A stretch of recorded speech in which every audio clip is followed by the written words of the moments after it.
आज या ढोरकिंग गावामध्ये प्रचार सभेनिमित्त जमलेले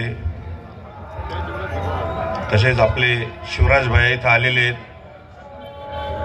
प्रथम मी सांगतो तुळजाभवानीला वंदन करतो आणि या महाराष्ट्राच्या मातीमध्ये मराठी माणसाला जगावं कसं असे राजे शिवछत्रपती त्यांच्या स्मृतीला अभिवादन करतो आणि या महाराष्ट्राच्या मातीला शेवटच्या श्वासापर्यंत लढावं कसं असं ज्या संभाजीराजांना शिकवलं त्यांच्या सुद्धा स्मृतीला मी अभिवादन करतो। खरोखर तुम्हाला सांगू, थोडक्यात सांगायचं म्हणजे या आपल्याकडं शिवराज भैया किंवा साहेबाला यायची गरज नाही पाहिजे। जे पैठण तालुक्यामध्ये सर्व काही कामं झालेले, पहिल्यापासून आपण बारामतीचं नाव ऐकत आलेलो आहे आणि ही बारामती सुद्धा आपण काबीज केलेली आहे आणि बारामतीच्या पुढे आपण निघून गेलेलो आहे। आणि मग असं असताना का आपल्यावर मतदान मागायची वेळ यावी?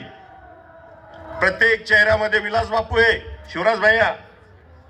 आज खरोखर काही म्हणा की आपल्या तालुक्याचं नशीब खराब आहे, जिल्ह्याचं नशीब खराब आहे की बापूवर ही वेळ आलेली आहे। असं घडायला न पाहिजे होतं, पण नियतीने असं आपल्याबरोबर केलेलं आहे। परंतु मी सांगतो प्रत्येक चेहरा पैठण तालुक्यातला बापूमय झालेला आहे। आणि तुम्हाला मी सांगतो की खरोखर ज्या दिवशी आपला 23 तारखेचा गुलाल उधळल त्यावेळेस आपण सर्व मिळून बापूला पैठणला आपण स्ट्रेचरवर घेऊन येऊन गुलाल उधळू आणि त्या ठिकाणी बापू आपले राहतील। अहो काय गरज आहे, समोरचे काय बोलतात काय नाही, काय त्यांची उंची किती आपली किती हे समजायला पाहिजे। आता मी काही गट्टूर बोलणार नाही, रोडवर बोलणार नाही, कुठल्या कामावर मी बोलणार नाही। सगळ्याच्या तनमन ध्यानी माहिती आहे की पैठण तालुक्याचा विकास काय झालेला आहे म्हणून। आणि असं असताना मी फक्त तुम्हाला पुढचं बोलणार आहे।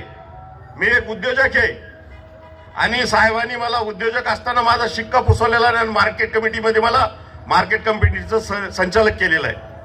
आता मी तुम्हाला सांगतो DMIC एवढ्या बिडकींमध्ये जमीन गेल्या, हे गेल्या, लोक म्हणत होते एवढ्या जमिनी गेल्या, शेतकऱ्याच्या जमीन घेतल्या, सरकारनं लुबडलं आणि इथं काय इंडस्ट्री आल्या का? पण तुम्हाला मी सांगतो महत्वाची इंडस्ट्री येते एक आहे टोयोटो, जी जगातली जगविख्यात कंपनी आहे आणि तिथं कमीत कमी तुम्हाला सांगतो 20-25 हजार मुलाची आपल्याला गरज पडणार आहे। दुसरी गोष्ट मी तुम्हाला सांगतो लुब्रिझॉल एक कंपनी आहे। लुब्रिझॉल ही ऑइल इंडस्ट्री मधली जगातली 3री नंबरची कंपनी आहे। ही कंपनी जवळजवळ 500-600 एकर मध्ये उभारत आहे।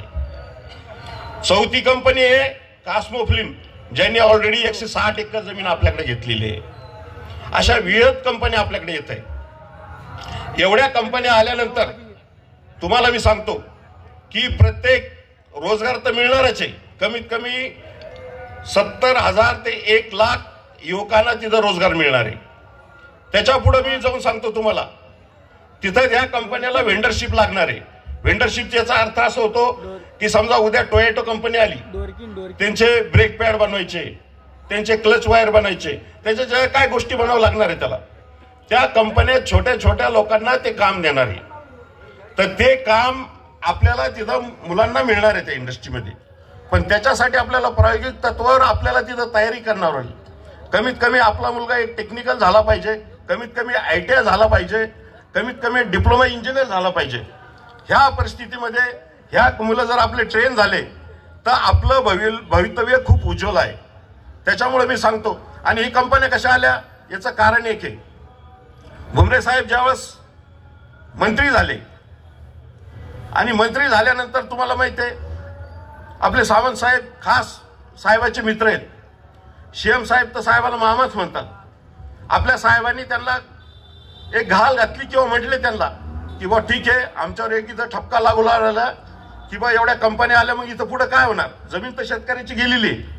साहेबांनी त्यांना साकडं घातलं आणि ते साकडं घातल्यानंतर त्या कंपन्यांना उदय सामंतांनी इथं आपल्या कंपन्या आणल्या आणि असा आपला हा प्रोग्रेस आहे। त्याच्यानंतर शिवराज भाई आपले इंजिनियर आहे, हे तुम्हाला माहित आहे. यांना सुद्धा इथे यायची गरज नाही पडली पाहिजे, पण फक्त तुमच्या प्रेमासाठी हे लोक इथे येत आहेत. आणि आपण एक ईश्वरचरणी प्रार्थना करू की बापू लवकरात लवकर चांगले होऊन आपल्या समोर यावे, एवढी आपली प्रार्थना करू. एवढं बोलतो आणि संपवतो. आणि 20 तारखेला धनुष्यबाण या निशाणीवर 2 नंबरच्या बटनाला दाबून तुम्ही त्यांना असंख्य मतांनी विजयी करा.